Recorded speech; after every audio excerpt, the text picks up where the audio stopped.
ঢাকা চারপাশে চক্রাকার নৌপথে আবারও ওয়াটার বাস চালুর উদ্যোগ নিচ্ছে সরকার। সচিবালয়ে এই সংক্রান্ত বৈঠকে সব ধরনের ব্যবস্থা নিতে সংশ্লিষ্টদের নির্দেশ দিয়েছেন প্রধানমন্ত্রী তারেক রহমান। পরে নৌপরিবহন মন্ত্রী জানান, ঢাকা চারপাশে ১১০ কিলোমিটার নৌপথ সচল করা হবে। ওয়াটার বাস পরিচালনায় আগ্রহ দেখিয়েছে বেশ কয়েকটি বেসরকারি প্রতিষ্ঠান। রাজধানীর যানজট কমাতেই এমন উদ্যোগ নেওয়া হচ্ছে বলেও জানান তিনি। রিপোর্টে জানাচ্ছেন মাহবুব কবির চপল।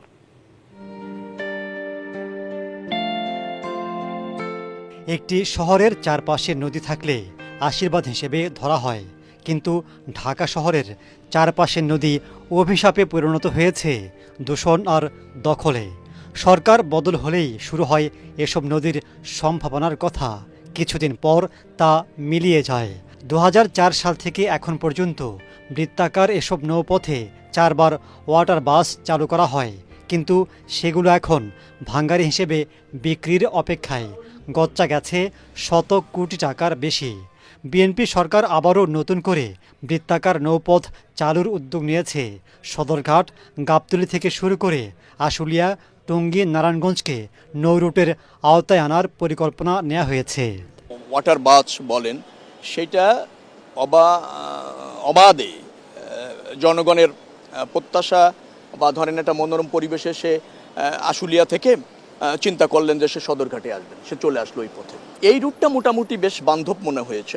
আপনি যদি বলেন গাবতলী থেকে শুরু করে একেবারে নারায়ণগঞ্জ পর্যন্ত, কিন্তু ওই দিক থেকে যে রুটটা আসছে সেটাতে কিছুটা অবস্ট্যাকেল আছে, মানুষের আগ্রহ কম আছে।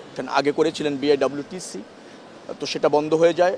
প্রায় আপনি যদি বলেন ৫৭ কোটি টাকা পরিসংখ্যান অনুসারে লস হয়ে যায় 10 বছরে। তো তারা আর কন্টিনিউ করতে পারছিল না। এবার কিছু বেসরকারি উদ্যোক্তা আসছে, তারা এই ওয়েতে আপনার নৌযান চালাতে চান, কিছুটা ইসের জন্য, পর্যটকদের জন্য, আর কিছুটা যাত্রীদের জন্য। নৌ পরিবহন মন্ত্রী স্বীকার করেন, বৃত্তাকার নৌপথ সচল করতে অনেক চ্যালেঞ্জ রয়েছে। সেগুলোর সমাধান করে স্থায়ী যোগাযোগ ব্যবস্থা রাখার পদক্ষেপ নেওয়া হবে।